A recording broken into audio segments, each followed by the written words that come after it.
हमारा जो थर्ड इसके अंदर टॉपिक आता है वो है लायबिलिटी मैनेजमेंट। अब लायबिलिटीज़ बैंक की कौन सी होती हैं? जो बैंक के डिपॉजिट्स हैं, जो बैंक ने कलेक्ट किए हैं फंड्स हैं। तो लायबिलिटी मैनेजमेंट में ये होगा कि बैंक ने कोशिश करनी होती है कि वो जो डिपॉजिट्स हैं वो at a lower cost receive करे, क्योंकि इन डिपॉजिट से बैंक हैज़ टू पे इंटरेस्ट। जितना इंटरेस्ट ज़्यादा होगा उतना बैंक के लिए नुकसान है कि उसको उसकी एक्सपेंडिचर ज़्यादा हो रहे हैं, जितना इंटरेस्ट कम से कम होगा उतना बैंक के लिए बेनिफिशियल है। The bank has to try to to generate deposits at a minimum, at a lowest possible cost of interest। और इसके अलावा बैंक ने देखना होता है कि जो दूसरे बैंक्स हैं, मतलब जो हम बात करते हैं कंपेटर्स की, तो कंपेटर्स पॉइंट ऑफ व्यू से कि बाकी बैंक्स किस तरीके से काम कर रहे हैं उनको भी आपने अपने माइंड में रखना होता है। थर्डली हमें एक कैटेगराइज करना होता है कि जो डिमांड होते हैं ना डिपॉजिट्स, जिसको हम करंट अकाउंट भी कहते हैं आम जुबान में, तो करंट अकाउंट में आपको पता है इंटरेस्ट कोई नहीं होता, तो बैंक के लिए सबसे सूटेबल फेवरेट तो वही होते हैं कि आपको इंटरेस्ट पे नहीं करना पड़ा, सबसे मतलब है ही नहीं है। लेकिन हमेशा याद रखिएगा कि सारे करंट अकाउंट्स पॉसिबल नहीं होते, कहेंगे there should be a mixture of current, saving and fixed deposits, ताकि बैंक अपना काम स्मूथली कर सके। करंट अकाउंट पे अगर कोई वो नहीं है ना, कोई रिटर्न पे नहीं करना पड़ा, तो साथ ही आपको ये पता होगा कि withdrawal can be made at any time. Fix deposit पे अगर बैंक को इंटरेस्ट रेट ज़्यादा पे करना पड़ रहा है तो उसके लिए एक सर्टन पीरियड ऑफ टाइम मिलता है बैंक को कि वो उस टाइम के दौरान डिपॉजिट विड्रॉल के लिए नहीं आएंगे। जब विड्रॉल के लिए कोई नहीं आएगा तो फिर बैंक उस पैसे को इस्तेमाल कर सकता है in granting certain long term loans, इस तरीके से ज़्यादा अर्निंग करने के लिए। तो बैंक ने ये इन तमाम फैक्टर्स को देखना होता है to to manage its liability, right. Lastly है capital adequacy management. Capital adequacy का मतलब है कितना कैपिटल होना चाहिए। तो there are certain kind of descriptions about it, कि कैपिटल के बारे में पहली बात तो ये है कैपिटल आपको आपके बैंक फेलियर से बचाता है। नॉर्मली जो इन्वेस्टर्स हैं, ओनर्स हैं, they look up to the capital for the purpose of returns. And number 3 है कि जो भी आपके रूल्स होते हैं बाय सेंट्रल बैंक कह लो या बाय स्टेट और गवर्नमेंट, तो आपने उसकी रिक्वायरमेंट को पूरा करना होता है। तो ये तमाम चीज़ें जो है ना वो कैपिटल एडिक्वेसी में आती हैं। तो very first is how bank capital helps prevent bank failure. यहाँ पे उसने दो बताए हुए हैं बैंक्स, एक है जिसका कैपिटल ज़्यादा है, दूसरा बैंक का कैपिटल कम है।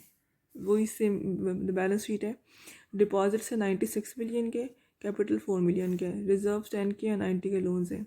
डिपॉजिट्स हैं 90 के, 10 का कैपिटल है, रिजर्व 10 के हैं और लोन्स हैं 90 के, राइट। अब अगर लेट सपोज फर्ज करते हैं कि लोन्स में कोई लोन डिफ़ॉल्ट कर जाता है, यानी कि पे बैक नहीं होगा, आपको पता ना आपको लोन राइट ऑफ करना पड़ेगा यहाँ से।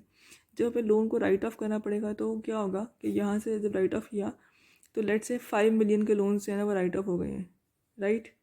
जब यहाँ से लोन्स कम हुए तो आपकी साइड पे जो बैलेंस शीट है, कैपिटल है, वो कितना हो गया 5 मिलियन, और यहाँ कितना हो गया है -1। This is the case of bankruptcy, कि अब bank is not able to sustain its business, right.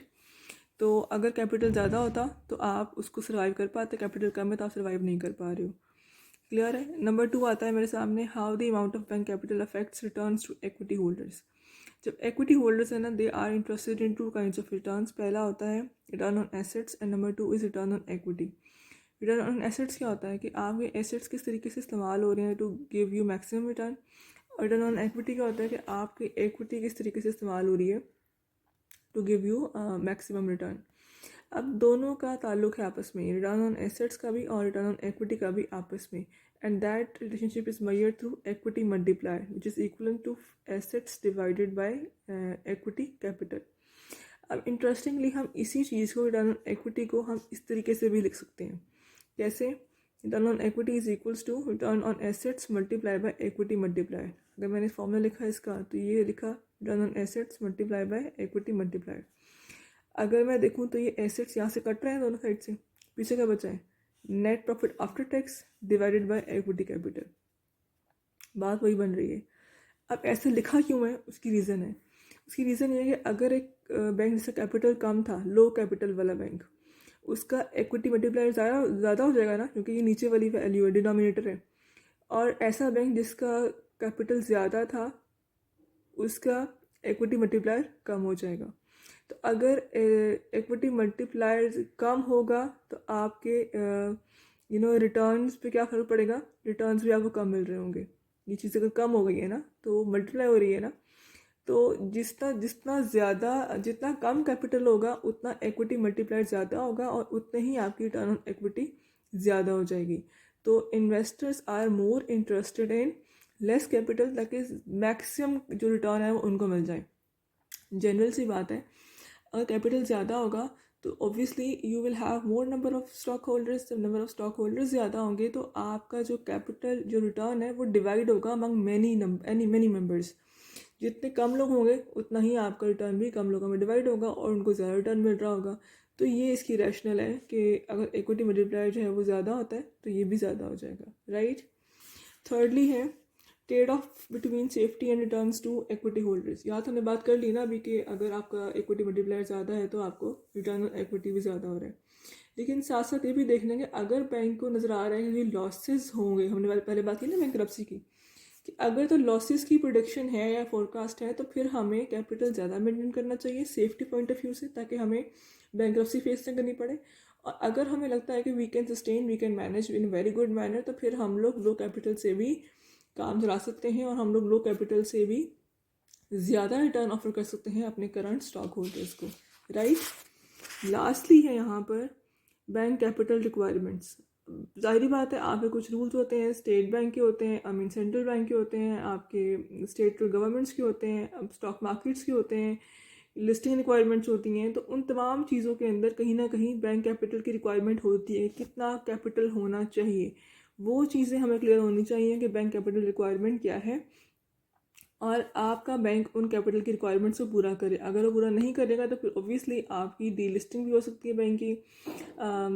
जो सेंट्रल बैंक है वो भी आपको डीलिस्ट कर सकता है और स्टॉक मार्केट से आपको डीलिस्ट कर सकती हैं। तो हमें हर हाल में इस जो मोस्ट इम्पॉर्टेंट है कैपिटल रिक्वायरमेंट कि हमें इस कैपिटल रिक्वायरमेंट को पूरा करना है, राइट।